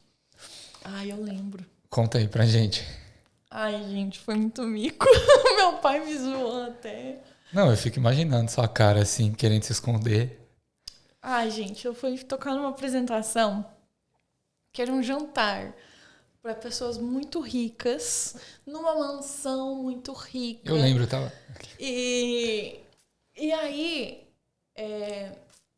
tinha uma hora lá que a gente fazia meio uma brincadeira, cada uma eram 3 meninas, 3 violinistas, e aí eu meio que tava comandando um negócio ali, e aí as 2 meninas eu falava para elas ensinarem violino para uma pessoa, para tocar, fazer meio como uma competição de quem aprendeu violino rápido, e aí enquanto elas estavam ensinando, eu falei assim, falar o quê para as pessoas, né? Eu vou contar uma piada. Aí eu falei assim, qual é a diferença de um violinista e uma pizza? Aí todo mundo... Aí eu meio que falei assim, não, Ana, não conta piada. Aí eu falei assim, vamos voltar a tocar. E não sei das quantas, meio que desconversei. Já era tarde. Aí a gente tocou uma música. Aí um cara falou assim, conta o final da piada. Eu falei assim, tá bom. Eu já arrependi. Ai, meu Deus. Aí eu... Tá emocionado. Eu falei assim, qual a diferença de um violinista e uma pizza? Aí eles, a gente não sabe. Eu falei assim, uma pizza consegue alimentar uma família de 4 pessoas. E começou a chorar. Mano do céu. Imagina eu ali tocando violino, os caras super ricos, tipo assim, e ninguém me deu uma gorjeta. Ninguém levantou. Nem um abraço. Nem um abraço, nem não, minha filha. Não. Pois foi bem ruim. Obrigada por lembrar desse momento Imagina. constrangedor. Legal. Vamos tocar alguma coisa? Faz quanto tempo que você toca? Desde os 13 anos de idade. Desde os 13, hoje você tá com quantos? 25. 25? Entendi. Qual que é o nome desse negócio aí? Arco. Mas você compra você vem o arco e o violão. O violino. Você viu que eu postei no Instagram ontem? Eu acho que você não viu. Eu fiz assim, ó. Eu falei assim, adivinha quem vai vir no podcast amanhã? E aí eu peguei uma régua. Aí eu peguei uma... Eu vi, ficou muito bom. Quanto tempo que dura um violino assim, você cuidando bem? A vida toda? Sabe de quando é meu violino? Não faço ideia. Chuta. Eu acho que tem uns 10, 15 anos aí. Meu violino é de 1878. Que? É antigo então, né? Mas você... Nossa, 1878. é muita coisa, né? Mas então, quanto mais... se você preserva ele, ele vai durar até sempre. E como é que é o cuidado do violino? O que você tem que fazer? Tem que limpar com um paninho tipo microfiber toda vez. Microfibra. Microfibra? Microfibras. Microfibras. Isso. Tirar o pó. Não pode expor ao sol, não pode expor ao frio. Tem que cuidar com a mudança de temperatura, ver se a umidade está presente. Se não, você tem que colocar um negócio para meio que deixar a umidade no nível certo. Trocar as cordas regularmente. A corda do violino também estoura? Uhum. Sério? A gente... Com qual frequência você troca? 3 a 6 meses, dependendo do quanto você está tocando. Às vezes, com jogo de corda, você pode durar tipo 9 meses, mas se você não estiver tocando muito. Jogo de corda para violino é caro, viu? É mesmo? Olha, o jogo de cordas, hoje em dia, é um preço médio de $120. 120? Mano, eu pago 10, 15 no do violão. Exato. Tipo assim, comparando com o violão. Tem nem como.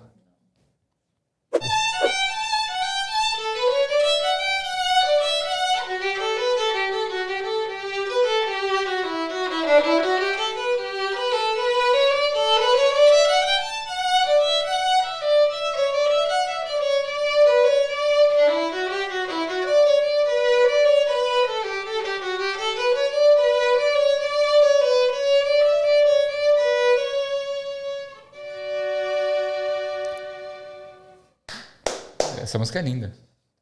Essa música é linda. Sabe o que eu acho? Como é que você sabe as notas? Por exemplo, porque o violão, você tem o traste separando as casas, né? Você tem primeira, segunda, terceira. E aí qualquer movimento que você faz no dedo vai mudar o som? Na verdade, tem que ter um bom ouvido, a gente treina, mas Tipo, é muito fácil de mudar a nota. Por exemplo, se eu toco aqui, tá afinado, mas se eu mudo, tá desafinado. Então é horas e horas de estudo e precisão. Meio que pra você acertar no centro da nota. Que incrível. Meu, muito legal. Eu não sei você, mas toda vez que eu vou afinar o violão, tenho medo da corda estourar e eu fico assim pra não ver. A corda é Mi pra mim. A mizinha? Quais são as notas? Porque aqui é mizinha e misão. Lá, Mi. Então não tem duas mi. Que top. Se eu te der uma partitura, por exemplo, você toca... Como é que funciona pra você aprender uma música? Você ouve a música? Depende. Você procura na internet? Música, aprendo. Aham. Às vezes tem partitura. Porque quando eu vou pegar violão, por exemplo, é assim. Aí tem as letras, não tem partitura. Se eu te der uma assim, dá pra tocar no violino assim? Assim não, porque se eu As soubesse, notas... eu conhecer a música, sim. Senão... Porque as notas do violão não são as mesmas do violino, por exemplo. Porque aí só tem um acorde, né? Tem um acorde só. É verdade. Aí só tem um acorde. É verdade. Mas essa música eu conheço. Então vamos tocar ela.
queria fazer um teste do seu ouvido absoluto. Ah, lá vem. Posso fazer? Pode. Então, vou pedir pra você fechar o seu olho. Eu não entendo nada, meu filho. Ah, você não entende nada de violão? Não, eu não consigo falar que nota que vai ser aonde. Você tem que tocar uma nota, né? Uma nota. Não, um acorde ou uma nota? Uma nota. Que nota é essa? Sim. Que nota é essa? Eu posso reproduzir. Então. Ah, é? Ah, Sim. Sol. se eu fizer um acorde? Aí você quer que eu reconheça cada nota do acorde? Não, um acorde. Aí é difícil. Aí é mais difícil se eu fizer um. Aí mi, lá, do, mi. Mas é uma, tipo assim... É porque no violino não tem acorde, o violino são só notas. Não, a gente tem acorde, mas é que o meu ouvido, quando eu escuto, eu não escuto, tipo assim, esse é um mi maior, um mi menor. Eu escuto o nome das notas individuais, entendeu? Entendi. Que. Gente, eu tô passado. Que legal. Vai. Mas então, é que na real. Lá. E aí, se eu tocar o violão inteiro, você vai saber qual nota que é. Gente. Toca. Lá. Mas não é todo mundo que tem todo violinista. Não. 3% da população mundial diz que tem ouvido absoluto. Gente, eu tô. Muito obrigado. Desistiu? Ah, desisti de tocar, né? Te convenci? Não, você me convenceu. Eu só tava fazendo um teste. Mas eu queria... O que isso te ajuda? Em que isso te ajuda? Tipo, se tá desafinado, você consegue notar com mais facilidade? Não, vou te mostrar no que isso me ajuda. Toca alguma música, uma melodia, alguma coisa.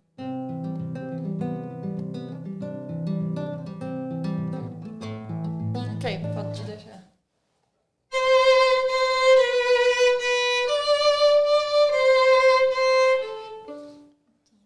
Você consegue assim, ó. Você conhece essa música? Eu sei. Você nunca tinha ouvido essa música? Eu acho que você vai tocar La Belle de Jour. Não. Não? Não, mas O que você ia tocar? Dust in the Wind do Kansas. Mas, tipo assim, se você tocar uma música... Você consegue... Tipo assim, eu ouço... Do, si, E aí você consegue reproduzir. Aí eu sei. Então, o instrumento fala com você. Fala comigo. Gente... Olha, poético. Bonito. Fala comigo. Gostei, adorei. A música, né? Não só o violino. Mas... Que incrível. E a gente vai lançar um CD. Eu sei que você não gosta de falar de planos, mas fica o spoiler aí pra galera. Nem eu sabia. Então, tá sabendo agora. Ô, louco. O arco você também afina? O que é, tipo, essa paradinha atrás? É porque é crina de cavalo, né? Tô ligado. Então, a crina a gente solta. Ah, você não deixa... Você só dá uma apertada nela, uma estendida? Porque a gente precisa da tensão. Se a gente deixar ele com a tensão o tempo todo, ele é capaz do arco afrouxar e aí não funciona mais. Então, a gente sempre solta a tensão quando termina de tocar. Os cabelinhos. Fica bonzinho. Que legal. Que legal. Pode encostar no cabelinho. Eu vi você falando com o pessoal do outro podcast, do Nada. E quantos violinos você tem hoje? Eu tenho o meu violino principal, é esse. Esse é o seu principal? É. E eu tenho... Obrigado, achei que você ia trazer uma porcaria, assim. Ô, louco! Meu. Não, por tá vindo na minha casa, entendeu? Ô, louco! Porque minha moral tá lá embaixo. Não, porque eu digo assim, porque você não tá indo pra uma apresentação, entendeu? Eu falo assim, vou levar qualquer violino. Tem violência? Diferença entre os sons desse violino e um mais baratinho que você tem? Com certeza. Na verdade, eu acho que devia fazer um vídeo sobre isso, né? Mostrar a diferença de um som do violino mais caro e mais barato. É uma ideia. Eu tenho um violino de $200. E aí eu posso comparar com esse aqui. Então, você já viu uns vídeos desse no YouTube também? Que a galera pega uns instrumentos assim... Compara, né? Legal, eu devia fazer. Fica a ideia. O seu canal do YouTube, como é que tá indo? Tá parado, né? Tá parado? Não, tá aí uma dica. Aí, uma dica, não. É porque eu quero gravar mais música. Mas gravar mais música requer mais recursos. Entendi. Entendeu? Então, ficou parado por um tempo. Eu pensei de fazer eu fiz um outro canal, né? O vlog com a ideia, na verdade, de compartilhar mais coisas sobre a produtividade, aprender como aprender, meio que o meu dia a dia. E aí eu pensei de deixar um canal meio que para falar dessas coisas, vlogs também, e um canal só de música. Mas aí eu tô na fase dos planejamento agora, pra falar a verdade. Agora eu tô animada pra tocar com a Alok. Eu queria... Então, e aí, como é que faz essa parceria? Eu vi que você tava fazendo outra movimentação no Instagram também, né? E aí todo mundo comentando lá, marcando. Como é que aconteceu? Ele respondeu, né? Ele respondeu, ele me segue. Olha, que legal. Gente. Começou a me seguir. É porque... É aquela coisa, né? Do sonhar grande, sonhar pequeno. Dá o mesmo trabalho. Dá o mesmo trabalho. E aí, eu falei, né, que eu tô muito no pique de querer gravar mais, de fazer mais parceria. E aí, me perguntaram no Instagram quem era o meu sonho, né, de tocar, de fazer parceria. Eu falei assim, uma das pessoas era o Alok. E aí, eu falei assim, quando eu for pro Brasil, eu vou tentar fazer contato e tal. E aí, cara... Vai ter a turnê dele. Turnê não, né? Eu abri o Facebook um dia... E eu vi que o Alok vinha pra Austrália. Eu falei assim, não, isso aqui é de minha Deus. chance. É minha chance. Isso aqui é a resposta. Aí eu falei assim, não, pronto. Eu vou tentar tocar com ele. Aí eu tive essa ideia maluca você é muito criativo. De mandar uma mensagem pro Alok todo dia no Instagram. Sim. E me filmar mandando, tipo assim, meio que a situação e pedir pra galera ajudar a marcar. Sim. E foi assim que chegamos até o Alok, graças a Deus. Tô esperando ele ainda entrar em contato, porque ele falou que a gente vai marcar uma reunião. Então, estou aguardando a reunião. Mas eu sei que ele tá bem ocupado agora, que ele tá em turnê na Europa. Ele tava no Tomorrowland, não tava? Tava. Gente. Acho que agora ele tá em Ibiza. Você curte música eletrônica?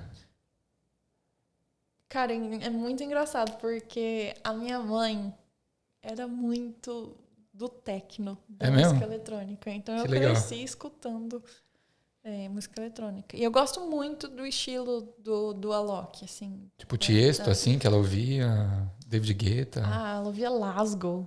Sabe que não? I can feel in your heart. Yeah. Pô, essa daí era das mais tocadas dos anos 2000, alguma coisa assim, né? Filho. Caramba. Lasgo. Pô, o Lasgo era top. Era. Nossa, minha mãe tocava no carro, era tipo assim, o tempo todo, o dia todo. Que legal. Minha mãe é mó jovem, então ela era baladeira. E você? Você é baladeira? Como é que é, Ana? Eu não sou baladeira, não. Eu sou nerd mesmo. Você é nerdona? Mas, como é que você aprendeu 7 idiomas? Foi sendo nerd? Assim? Era meio que um hobby pra você?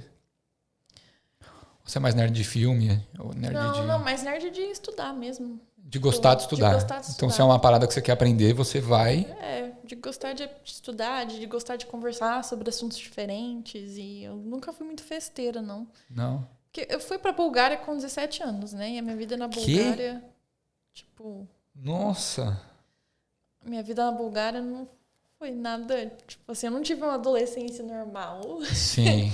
Era estudar. Estudava violino 8, 10, 12 horas por dia, sabe? Você não tinha vida social nenhuma? Não. Você tinha amigos?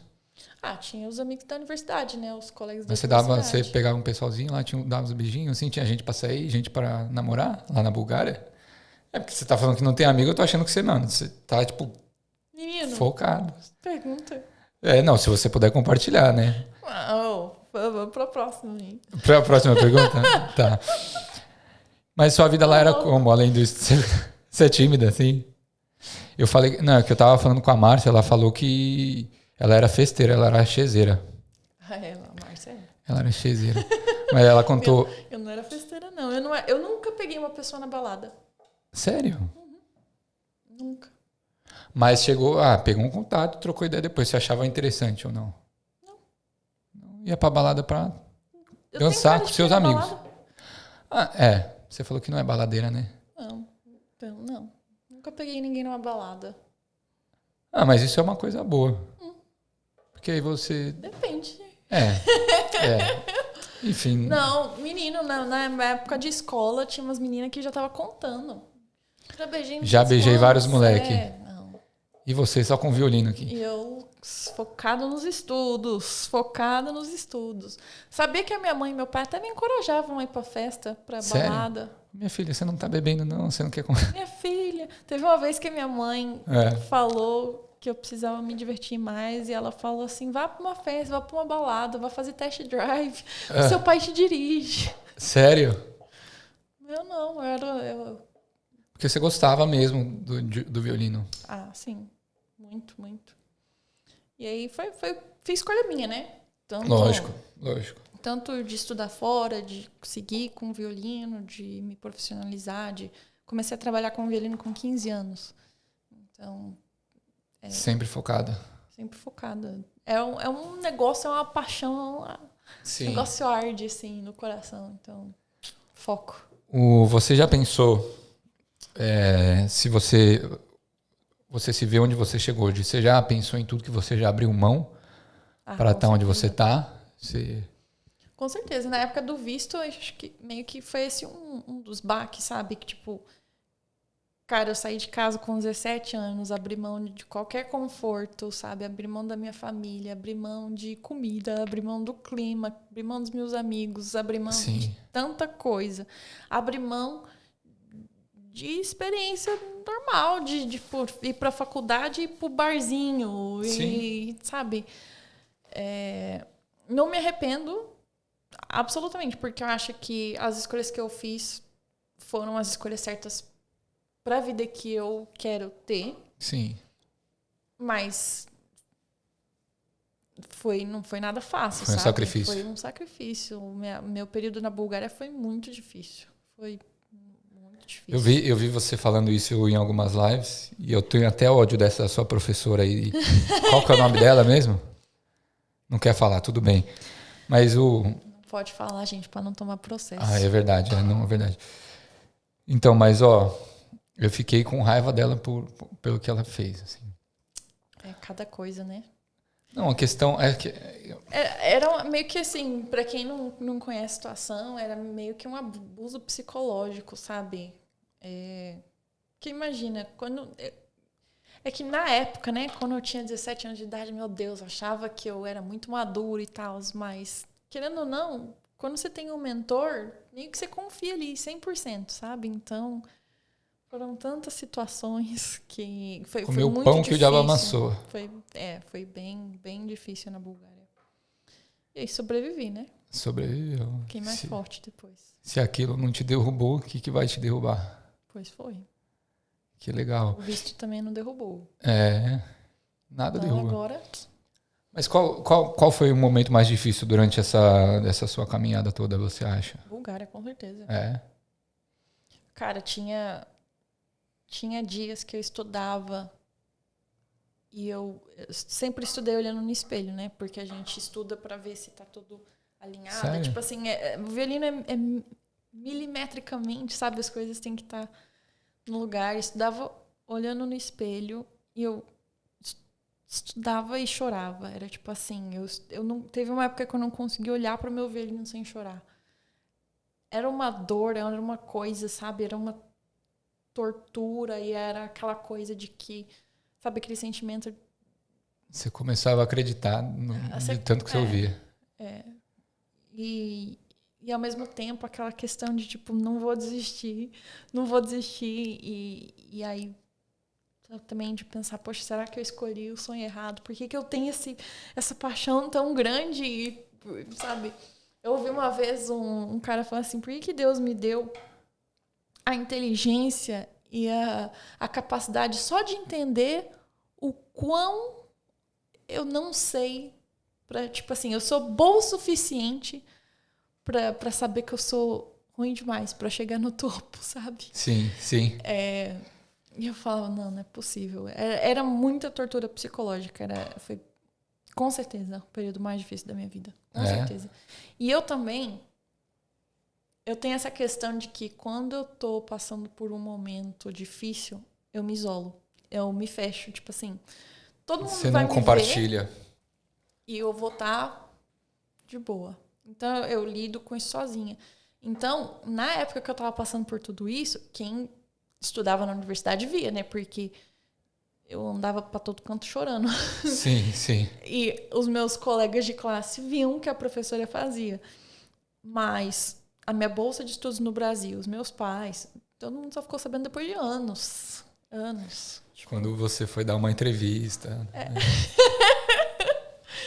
Os meus pais, às vezes, eles falam que é difícil ouvir entrevista, porque cada entrevista eles descobrem algo novo. nova. Entendi. Mas, pô, você viveu tudo isso, né? E conseguiu, e deu certo. Queria te fazer uma pergunta que a gente estava falando sobre isso antes. Você sempre foi religiosa? Não. Quanto Deus esteve presente assim na sua vida nessa sua caminhada e quanto isso te ajudou? Porque estava falando com a Fê Gasal e ela falou do grupo que vocês têm aqui, né? Sisterhood. Da Sisterhood. Então, quanto isso te ajudou, mas antes você falou que nunca não era, né, desde sempre. Como é que foi essa história com Deus? Sim. Bom, eu cresci numa família católica, talvez como a maior parte dos brasileiros. Sim, me inclui. Ia na missa com a minha avó. E aí, depois que a minha avó faleceu, meio que acabou um pouco dessa tradição de ir na igreja. E aí, com 15 anos, eu tinha prometido para minha avó que eu ia me crismar. E aí, com 15 anos, eu fui para a igreja. Aí eu falei assim, não, eu vou fazer o crisma e tal. Mas eu não entendia. Eu ainda estava muito fascinada das minhas próprias ideias, tipo assim, cabeça de ciência. E aí eu lia sobre filosofia. Sim. E aí, sabe, mente científica. E aí eu lembro que para a gente se formar no crisma, tem que se confessar, né, com o padre. E aí eu lembro que eu falei pro padre, assim, senhor padre, tô aqui me confessando, queria confessar pro senhor que eu não acredito em Deus. Eita. Pois foi. E aí? Dei dessa. Ele saiu da cabine? Do confessionário, né, na cabine. Não, na verdade ele foi muito legal. Ele falou assim, minha filha, é muito difícil nesses tempos, realmente. Meio que o que a gente tava falando antes, tem tanta desinformação, mas, tipo, na hora certa, Deus vai achar seu coração, não se preocupa, tá tudo certo. Tipo assim, nem se sinta culpada. Sim. Ele foi muito gente boa, e foi muito legal. E aí isso aconteceu, e aí eu falei assim, quer saber de uma coisa? Eu quero meio que entender um pouco sobre esse lado da minha espiritualidade. Aí eu fui em algumas igrejas, cheguei em algumas igrejas evangélicas no Brasil, fui em centro espírita, meio que tava buscando. Sim. A Isso Deus antes de você sair do Brasil para Bulgária. Antes de sair do Brasil. Sua adolescência, tá. E aí, eu fui numa igreja que, como eu posso dizer, eu achei um pouco hipócrita. Hipócrita. Acontece muito. E isso me deixou um pouco confusa, sabe? Porque como assim? Como pode vocês estarem pregando uma coisa e no final das contas estarem fazendo outra? Tá falando mal de um pelas costas, era a fofoca daqui. Sim. E padrão. Aí eu falei assim, quer saber de uma coisa? Se Deus é onipresente, onipotente, onisciente... Falei certo? Falou certo. Falou certo. Pensei que eu tinha falado 12 vezes a mesma coisa. Eu falei assim, Deus tá comigo e tá tudo certo. E aí eu passei muitos anos achando que eu era agnóstica. E aí, tipo assim, eu acredito, mas também não acredito 100%, mas também não desacredito, porque... Tava sempre nessa dúvida, né? E ao mesmo tempo, tipo assim, toda vez que eu ia num lugar novo, eu, ai, obrigada, meu Deus, sabe? Tipo assim... Sim. Mas chegava numa conversa filosófica, tipo, não, por quê? Não, vamos falar agora de filosofia, e sabe, tipo... Enfim. E aí, chegou a pandemia. E, na verdade, a gente foi num encontro, num almoço com as meninas. E veio a pandemia e a gente decidiu continuar fazendo um encontro pelo Zoom. Era um encontro semanal? Encontro semanal. Toda segunda. Acontece até hoje. Legal. E aí, nesse primeiro encontro pelo Zoom, a Márcia é evangelista. A gente conversou, a Renata tava lá também, elas, sabe, entendem tanto e falam com tanto amor. E naquele mesmo dia, eu e a Fernanda, a gente aceitou Jesus e foi muito intenso. Tipo assim, eu tive que desligar a câmera porque eu comecei a passar mal, de vomitar. Pode falar essas coisas? Pode. Eu comecei a passar mal. Cara, eu não conseguia parar de chorar. É como se tivesse saindo alguma coisa ruim do meu corpo mesmo. Eu fiquei mal. E depois daquele dia, tipo assim, eu e Deus, ó, estamos brother. Então, pai e filha, na verdade. Foi assim a minha... Então foi esse encontro que você teve com as meninas? Que meio que transformou. Me tirou de cima do muro, né? Entendi. Tá em cima do muro é o pior lugar que a gente pode estar, né? Mas você vinha em cima do muro desde do Brasil? Entendi. É que, no final das contas, eu acho que era até um pouco de arrogância e ignorância também, sabe? Sim. Porque eu sempre precisei meio que entender. Algumas coisas eu preciso entender. E foi incrível porque eu fazia várias perguntas. Curiosas no grupo do Sisterhood. Tipo, mas por que acontece isso? Por que sabe... Jesus fez isso e não fez isso. E ela sempre tem paciência para me responder, sabe? Então eu preciso entender algumas coisas para eu me sentir confortável. E quando eu estava buscando por Deus, na época que eu estava buscando, ninguém tinha resposta, ninguém tinha paciência para me explicar, nem de um lado nem de outro, nem do lado da ciência, nem do lado espiritual. Então eu fiquei meio que Perdida. Então, tinha um lado meu meio arrogante, falar assim, peraí, mas eu não sei isso aqui, então, não, vou ler sobre a ciência e filosofia, vou ver que sabe, mas no final das contas eu não sabia, eu simplesmente estava ali perdida. Então, quando comecei a ter mais respostas que tocavam no meu coração, foi quando eu falei, não, realmente, é isso. Eu sou uma pessoa curiosa, sabe? Sim, sim. Que eu lembro de uma das minhas primeiras perguntas foi, por que tem uma passagem na Bíblia que Deus fala que só os escolhidos vão ouvir, vão entender, não sei quando você fala, mas se Deus quer que todo mundo seja, sabe, vá pro céu, seja convertido, por que não fala para todo mundo, você começou a questionar. E no final das contas, os estudos bíblicos têm respostas, né? Meio que tudo tá na Bíblia. Tudo tá na Bíblia?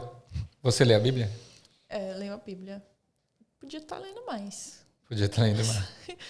Mas é engraçado, porque aí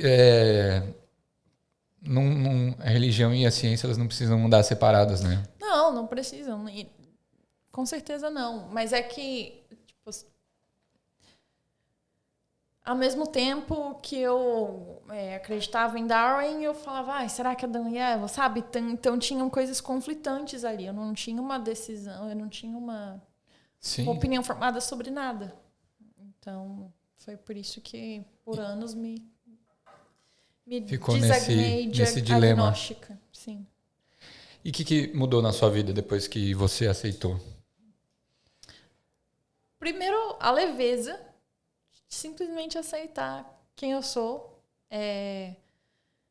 E paz também. E tem uma conexão com Deus. Tipo, eu tenho uma fé que, cara, é inexplicável, sabe? Sim, é uma fé. Você acredita que as coisas vão dar certas e dão. E eu sei que não é por mim, sabe? Não é minha força. Tipo assim, eu meio que tô ali, eu falo, eu sei que eu tenho que fazer isso. Todo mundo acha que eu sou louca, mas eu sinto agora, tipo assim, é uma coisa ardente no meu coração, que é tipo, vai, faz, e é esse o caminho. E mesmo nos tempos, sabe, do deserto, na tribulação, quando tá tudo muito difícil, tipo assim, eu tô ali, eu tô chorando, mas tô fazendo, sabe? Tipo assim, eu não entendo agora, mas tô ali. E a minha conexão com Deus tem sido muito mais próxima. Eu me abri um pouco mais. Eu sou, não sei se você percebeu, mas eu sou uma pessoa tímida, introvertida. Então, conversar com as pessoas. Não sou metida, gente, que eu sou tímida mesmo. Mas eu me abri mais também. Tá no grupo bom com isso, as né? meninas. Inclusive a questão quando bom. você tá sofrendo, guardar pra si, isso não é bom, né? Então, ter pessoas com quem você pode contar, compartilhar, é muito bacana. Com certeza, com certeza. E confiar em Deus, né? Hoje saber, tipo, que eu sou filha, sabe?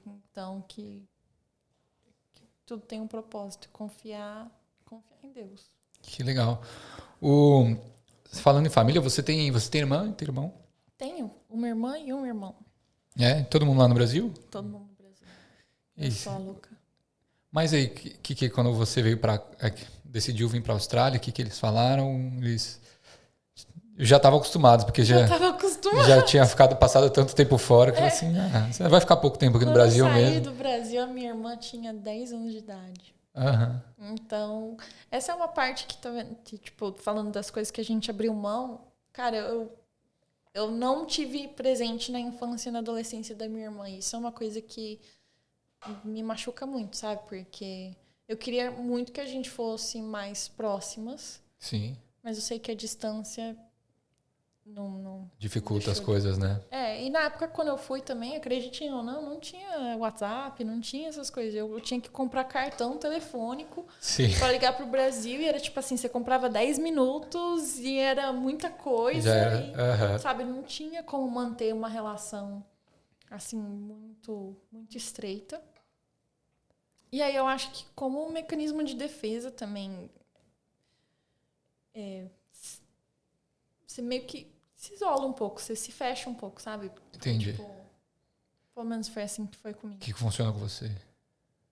Não sei se funciona ainda, mas foi o que funciona na época. Entendi. E você pensa em trazer eles pra cá, de alguma forma? Ou não, ninguém visitar? quer vir, não, na verdade, meu pai quer vir visitar, minha mãe quer vir visitar, minha irmã não sei se quer, meu irmão talvez. Mas, tipo, pra morar, assim... Passar um tempinho, né? Talvez meu pai, não sei. Meu irmão, eu já falei pra ele várias vezes. Falei, vem pra cá, Caiane. Fazer intercâmbio. Não. Você é aventureira. Engraçado, né? Tímida, assim. Eu sou aventureira, mas... Olha só. Olha lá. E me tira uma dúvida. Para quais países você fala 7 línguas, né? Quais países que você já visitou e como é que você aprendeu a falar esses idiomas? Né? A gente tá falando com o JP, você fala francês, espanhol, búlgaro, português, inglês, espanhol. Não, já repeti já. Calma no começo. Português, inglês, espanhol, búlgaro, francês, italiano e russo. Certo. Rapidamente falando, eu aprendi búlgaro primeiro, porque eu fui para estudar na Bulgária. Na Bulgária, eu me senti muito humilhada, porque foi muito difícil e no começo eu não entendia nada, ninguém conseguia me entender, eu não conseguia ler nada, alfabeto cirílico. Aí eu prometi que nunca mais eu não ia ser entendida e eu não ia entender. E aí, depois disso, eu aprendi espanhol, porque eu fui convidada para tocar na Orquestra Jovem das Américas, e a opção era, ou os ensaios eram em inglês ou espanhol. Então, eu entendia um ou outro, aí eu falei assim, não, vou aprender espanhol. Peguei um livro, fui lendo no avião, e realmente incomodava todo mundo, e falava assim, como que eu falo isso? Porque tinha muita gente da América Latina, América Central, e aí aprendi espanhol lá. Aí voltei para Bulgária, aprendi francês, porque eu morava com uma housemate que morou 15 anos na Suíça. E a gente fez um acordo e ela me ensinava francês e a gente conversava em francês em casa. E aí depois eu me mudei para os Estados Unidos, aprendi inglês. Sim. E aí eu pensei nos Estados Unidos, poxa, eu tô aqui nos Estados Unidos... Falo búlgaro, ninguém fala búlgaro, mas búlgaro é próximo do russo, então vou aplicar o meu conhecimento do búlgaro para estudar russo. Tá. E aí, por último, foi o italiano, porque quando eu saí do Texas, eu voltei para a Bulgária por um tempo, para me preparar para as provas. E aí eu precisava trabalhar, né? E aí o que eu fiz? Eu comecei a dar aula de búlgaro na Bulgária. E aí eu comecei a dar aula para um grupo de italianos que... Allegedly, que eles falaram que falavam inglês, mas o inglês era muito capenga. Então, o que eu tinha que fazer? Eu tinha que aprender a matéria em italiano para eu dar aula de búlgaro, entendeu? Aí eu aprendi italiano. Nossa, mas então você tem uma facilidade absurda para aprender idiomas. Não é facilidade, é conhecimento, entendeu? É método, É ouvido absoluto. Você ouve é saber o que fazer. e já tá falando. É saber o que fazer, entendeu? Que legal. Mas, claro, as línguas são em níveis diferentes. Sim, sim. Porque as que eu mais Quais uso... que você se garante mesmo? 100% fluente. Português, inglês, espanhol, búlgaro, francês, talvez. Tipo, o italiano, o russo são ok, sabe? Se vira, não passa fome. Não passo fome. E você já foi pra Itália? Já foi pra... Eu fui pra Itália quando eu tinha 18 anos. Mas uma história muito longa. Uma história longa. Você tem várias histórias, né? Tem várias histórias, meu Deus. Vai fazer um podcast só da Ana. Nossa, eu fui pra Itália. Eu fui pra... Você viu a história da Índia? De quando eu fui pra Índia? Do nada, tipo assim. Não vi. Cara, eu contei em algum canto lá no Você foi pra Índia também? Fui pra Índia, fui pra um monte... Cara, história que não Mas falta. tudo isso tocando? Não, pra Índia foi na loucura mesmo. Como assim na loucura? Tipo, você falar na loucura, eu tive um amigo meu que ele tava bêbado e aí ele comprou uma viagem pra ir pra Vegas na semana seguinte. Aí é uma viagem na loucura. Não, a minha viagem, eu decidi que eu ia pra Índia de férias. E aí, quando eu tava no aeroporto, já tava pra embarcar. Eu ia fazer uma conexão Atenas, Índia. Quando eu tava pra embarcar, chamaram meu nome e falaram que a cidade que eu tava indo tava inundada. Que não dava pra ir pra lá. Aí a tiazinha do aeroporto me deu um mapa da Índia e falou assim, escolhe outro lugar. Aí eu simplesmente apontei um lugar... Fui pra um lugar que eu não conhecia. Não sabia de nada. Não sabia se era perigoso, se era o quê. Desci.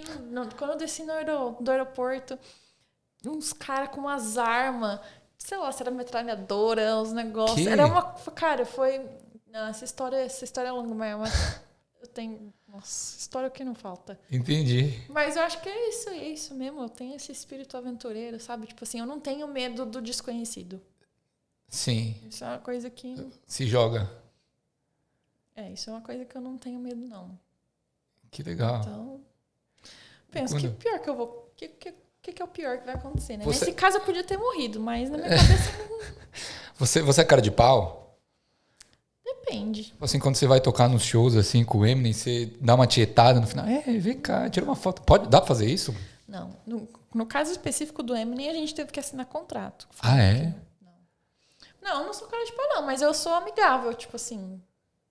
e aí, tudo bem, beleza? Eu fico imaginando vocês antes do show, assim, o pessoal troca ideia, fala assim, menina, você não sabe o que aconteceu. Você geralmente conhece o pessoal que toca com você? Às vezes não.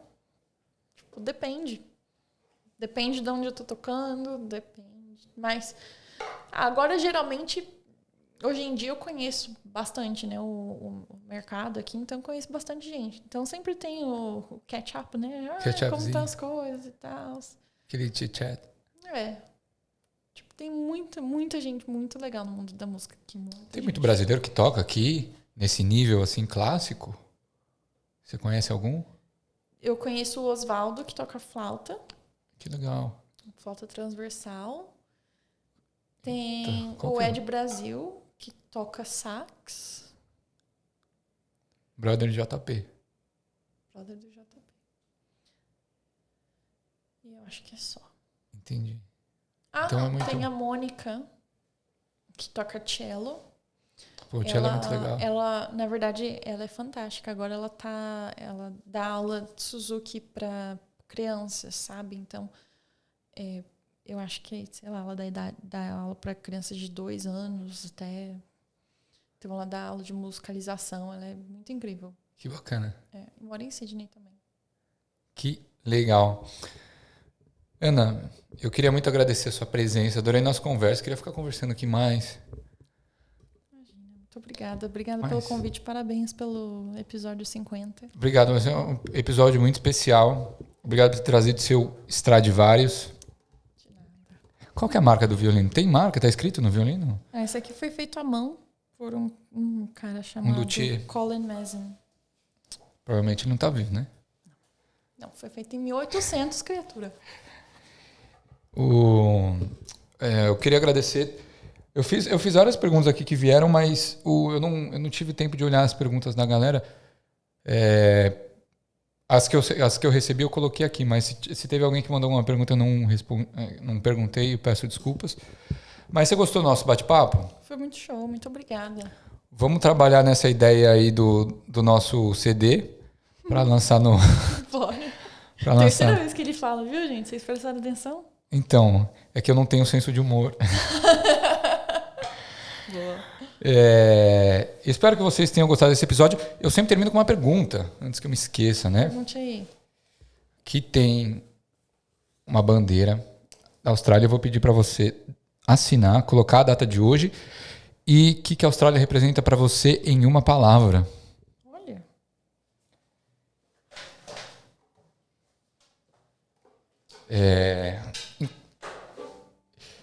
E aí, enquanto você vai pensando e assinando, eu vou pedir... Vou guardar o violino primeiro. Tá bom.